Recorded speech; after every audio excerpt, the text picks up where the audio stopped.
Good morning, Wabash. Speaking today at Pioneer Chapel is Assistant Director of Professional Development, Aaron Morrison, with his talk titled, Don't Panic, Organize, Collective Action for Social Change. Aaron Morrison is the Assistant Director of Professional Development at Wabash College, where he has worked since this past August. He is a townie who grew up on the west side of Crawfordsville and was homeschooled K through 12.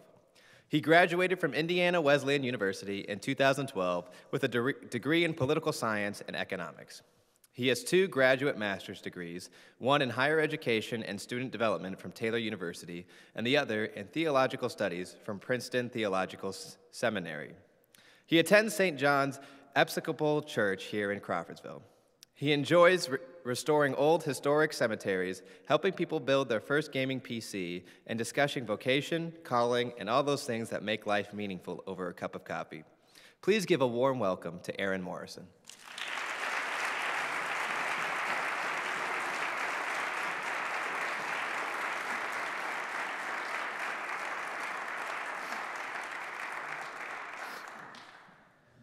Well, good morning, Wabash College.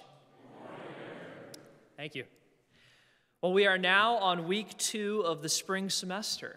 How are we all feeling? Yeah, it's pretty cold. The snow is nice, though. I hope you're all doing well in this second week. For those of you who don't know me, my name is Aaron Morrison. I'm not a Wabash alum, but I am a townie. As a kid, I spent many a summer day riding my bike up on Jennison Street along the southern edge of campus behind the stadium. Occasionally, I would ride through campus and marvel at these old buildings. Teenage Aaron would be surprised to be delivering a speech as part of Wabash's traditions, and in that light, I wish to say thank you to the Sphinx Club for the opportunity to speak to you all today. It's been about 5 months now since I have returned to my hometown. Here at Wabash, I work as the Assistant Director of Professional Development. My primary role is to meet with you all one-on-one to help you achieve your career goals. I know that this process can be arduous. There are moments of hope, anxiety, frustration, grief, and joy. Part of my responsibility is to shepherd you through these moments. Another duty I have is to empower you on your own career journey. We'll look over your resume together, perhaps update it and tidy it up a bit. Perhaps we'll do a mock interview together and learn how to apply certain keywords for different job postings on Handshake. All of this is done to equip you with skills that can get you your first job after graduation and beyond. It is satisfying to see you all gain confidence as you grow professionally and start your working lives. I love to see it. But sometimes I wonder how happy your lives will be as you work. Life, thankfully, is more than just work. Your happiness as a person is dependent on much more than just your job description. A job can be a good thing, but what good is a job when you are so exhausted at the end of the day that you can't enjoy being with your family? What good is a job when all your hard labor results in a wage barely enough to feed you and pay rent? What good is a job when you still live in a society that judges you for the color of your skin over the content of your character? And finally, what good is a job when the air is so polluted that you feel your lungs grasping for breath? These kinds of conditions bear down on our dignity as human beings. They overwhelm our daily existence. For all the good it does for me to teach you how to look for a job, it pales in comparison to learning how to liberate both yourself and others from an existence rife with injustices.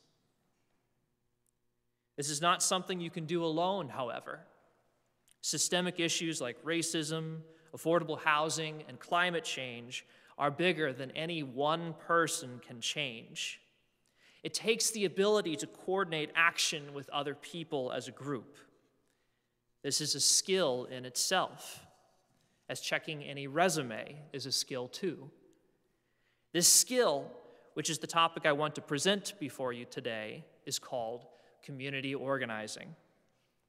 I'm going to share with you 3 stories about community organizing and offer you some steps on how you can do it yourselves in groups. My hope is that in those moments when the weight of the world's wrongs bear down on you most, you find power and solidarity through collective action. So let me begin by first defining what exactly is community organizing. Community organizing is simply the capacity to build power by uniting people around a common social concern, such as fighting prejudice, low wages on the job, or cleaning up after a hurricane. It involves practices of listening to and mobilizing people to make their community a better place by winning concessions from institutions that keep the status quo. What does this look like when it is applied? What can community organizing do? For one thing, it can help us build power to fight and win better working conditions. Let us consider the example of the first Starbucks labor union created in 2021. For years, Starbucks workers around the country have pointed out issues with the company's labor practices. Upper management had consistently understaffed stores, which created a tumultuous work environment, unpredictable hours, and added barriers to taking sick days. For every promise made by management to change, the issues remained. When the pandemic came around, the already overstressed Starbucks employees now had to deal with safety protocols and new health risks to their own lives. Enough was enough. Workers in one Starbucks store in Buffalo, New York, began to talk amongst themselves about how a labor union could give them collective bargaining power to improve their work environment. They decided to submit an application to the National Labor Relations Board, or NLRB, to conduct an election to form a union. Trying to unionize a Starbucks store is no small feat. Starbucks is one of the biggest food and drink corporations in the world. There are 8,953 stores in the United States alone, and its assets are worth over $29 billion. Starbucks upper management used its power to wage a massive anti-union campaign in Buffalo, sending out-of-town managers and even executives into stores to discourage unionizing, closing down some stores, and packing remaining stores with new employees in order to dilute pro-union employees' voting power. Even hours before the vote to unionize started, Starbucks announced it would raise its starting pay to $15 an hour and boost wages for staff employed longer than 2 and 5 years, plus changes to its training and scheduling. It was as though the upper management knew that a union would undermine their power. They decided at the last moment that they would rather appease the workers' demands at the moment than give up their long-term ability to dominate their workers' labor conditions. Despite all of these efforts, the NRLB hosted the election at the Buffalo store. And in a 19-8 vote, which took place this last month, they made history as the first unionized Starbucks in America. Those workers have already benefited. Just a few weeks ago, they held their first walkout of the store, saying they lacked the staff and resources to work safely, as more than 15,000 people had tested positive for COVID in Buffalo in the first week of this month, the highest 7-day total at the time. In a press release, Starbucks Workers United said about a third of the staff was out because of illness or exposure to COVID. As a result, quote, "The pressure to go to work is being put on many of us when some of us already have some other health issues. The company has again shown that they continue to put profits above people," end quote. Their statement ended by saying that the employees will return to work when they feel the store is fully staffed and safe. As of a week ago, the walkout has resulted in Starbucks finally giving paid self-isolation for all employees exposed to COVID nationally. These gains have inspired at least 4 other Starbucks stores to consider unionizing. The formation of the first Starbucks labor union marks one of the biggest union wins in memory for all U.S. restaurant service workers. Community organizing allowed the few dozen employees from one small Starbucks store to stand up to a mighty corporation and gain the power to make better work conditions for themselves. Here's another story about what community organizing can do. It can help us to provide for ourselves and our local communities when our institutions falter. Consider another example from people who responded to a deadly winter storm in Texas this past February. How many of you are from Texas here? Got a few? Yeah. So you remember hearing about when that winter storm came. If you remember hearing about it in the news, that winter storm in Texas was so bad that it knocked out the power for 4 million people, left nearly 15 million without clean water, and killed 111 people. Emergency services already dealing with COVID were overwhelmed. People rushed grocery stores and gas stations if they could reach them. Damage to homes and utilities was widespread, with estimates for repairs lasting for months.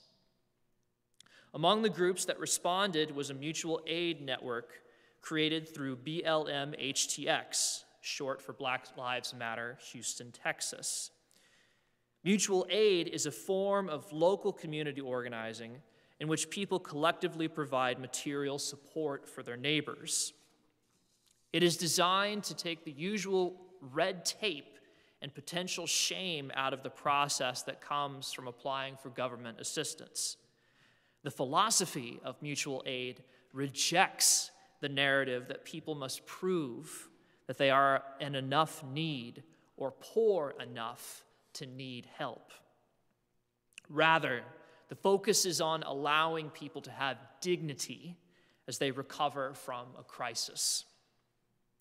As a mutual aid network, BLM-HTX's work begins with its phone hotline to connect people to resources. This hotline has been around since 2015, having been born out of a need, according to Secunda Joseph, who is one of their hotline operators. When its founding members saw that no one else was going to show up, they came together. Their early focus was prison reform, police brutality, and activism through art. However, when they saw government and nonprofit aid fail to reach many who needed it, they began to knock on doors and ask people what they needed. By the time the winter storm hit Texas, BLM-HTX had an experienced network ready to help those worst affected by the state's failed power grid. Almost as soon as the winter storm hit, BLM-HTX sprang into action, beginning with those in the Houston community who they had already been helping cope with the pandemic through rent and bail relief. Within 2 weeks, $20,000 had been raised and given away. They then turned to towns outside of Houston, knowing that these smaller communities with no resources needed assistance too.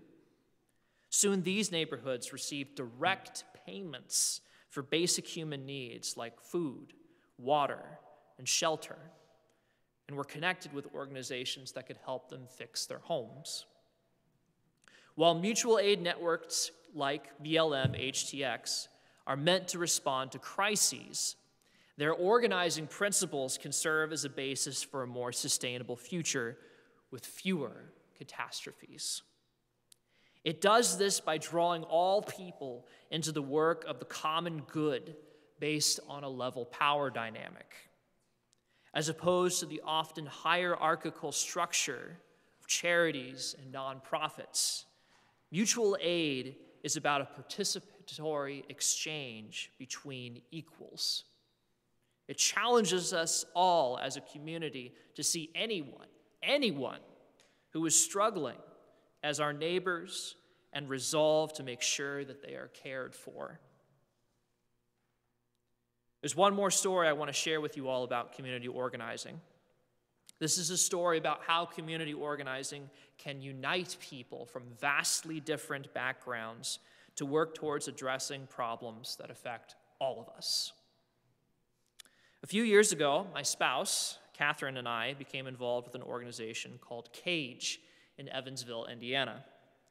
CAGE is an acronym that stands for Congregations Acting for Justice and Empowerment. It is an example of what is called congregation-based community organizing. The idea is to use religious communities as base communities for larger advocacy movements. CAGE started in 2003 when a small group of like-minded local faith leaders began to meet to talk about systemic issues like poverty and civil rights. From these early conversations came a desire to hold local elected leaders more accountable. So they started to attend city council and local school board meetings. They held house meetings in their houses of worship for local citizens to express how institutions were failing them. Over time, they were building a foundation of trust and deep listening to launch something bigger. After months of creating a culture of solidarity, CAGE leaders led their congregations to conduct their first Nehemiah action. These actions are large public gatherings where local politicians are invited to answer pointed questions from the public. Journalists are also invited to Nehemiah actions as additional public accountability. That first action took place in 2004 with 700 people in attendance. At the meeting, the mayor of Evansville agreed to work on ways to improve housing code enforcement. He increased the number of housing code enforcement inspectors from 5 to 8. A early victory for local tenant rights had been achieved, and it would be the first of many to come over the next 18 years. While the mayor and city council did not always acquiesce to all of CAGE's annual demands, they all knew that they had to respect the network's growing power. By the time Catherine and I became involved in CAGE in 2018, it had grown into a network of 23 congregations, which included Catholics, Protestants, Hindus, and Muslims. To see local faith communities come together, despite their differences of belief, class, ethnicity, and race, to address injustices, inspired me to believe that loving as if a better world is possible is not a far-fetched ideal. I'll never forget seeing a sea of 1,300 people stand in unison before the mayor and city council when asked, "Who here knows someone who is going hungry because they can't pay their rent?" Once you see that kind of truth spoken to power, you crave making that moment happen again. In hearing these stories, I hope you feel inspired to hear about ordinary people coming together to make their community better. Make no mistake, though, community organizing is hard work. It involves many one-on-one meetings, texts, email reminders, preparing meeting agendas, arranging rides and childcare, among other tasks. So where does one start with organizing for social change? There are 4 key steps that I'd like to outline for you. They are analyze, plan, act, and evaluate. To analyze is to ask questions about who will help me make change. Ask yourself, who can help me identify the issues that are happening in my community? Am I asking people from different backgrounds who are most impacted by these issues? How can I amplify their voices? Once you've found some people who are willing to share, listen well in one-on-ones or group settings. Begin thinking about what some solutions to these problems might be. Set aside some short-term or long-term goals. Dream together, but don't forget to ground the scope of those dreams into manageable pieces that can be achieved over time. After you've analyzed, move on to step 2. Start planning. Develop a strategy to meet these goals. These specific tactics could include ways to inform the public about a lack of affordable housing or to take an action like boycotting. You've got to think about roles in the plan. Who is going to walk the streets by picketing? Who is going to be a spokesperson? Who is going to create flyers or get snacks for participants? Don't forget that you'll likely need to include a protocol for safety if you encounter strong resistance, and you will. You've got to reasonably protect your people even though there will be risks. A strong plan provides a script for all the members of your team to stay on task and be steady through the fight. For step 3, it is time to act. You've got your plan, now carry it out. Keep to your timeline and mark milestones along the way.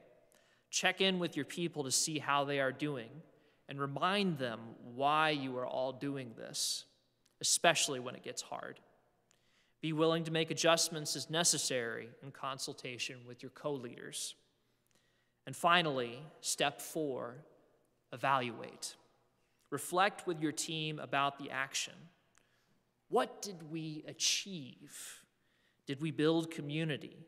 Did we win? Did we develop an effective strategy? Are we closer to achieving our vision? What did we learn? And what can we do better next time? When these steps are over, take the time to celebrate whatever victory has been gained, even if it is the victory of daring to change something for the good together. Have a party, maybe share a few drinks, and then get back to the fight once more. In conclusion, changing the status quo can be a desperately hard thing to do. But community organizing helps us find the power to break the chains of poverty and racism, among other social concerns. It does this by starting from a relational foundation of trust that can be called upon to act when the moment calls. Let the stories I've shared with you today inspire you. I hope that you, in community with others, can be arbiters of a world that needs less to be restored, but rather to be designed better. It may take some time to get there. There may be times to be hopeful, times to be anxious, and even times to mourn. But when your backs are against the wall, when it seems that you cannot change the world around you, and the evil powers that be are closing in, please remember, don't panic, organize.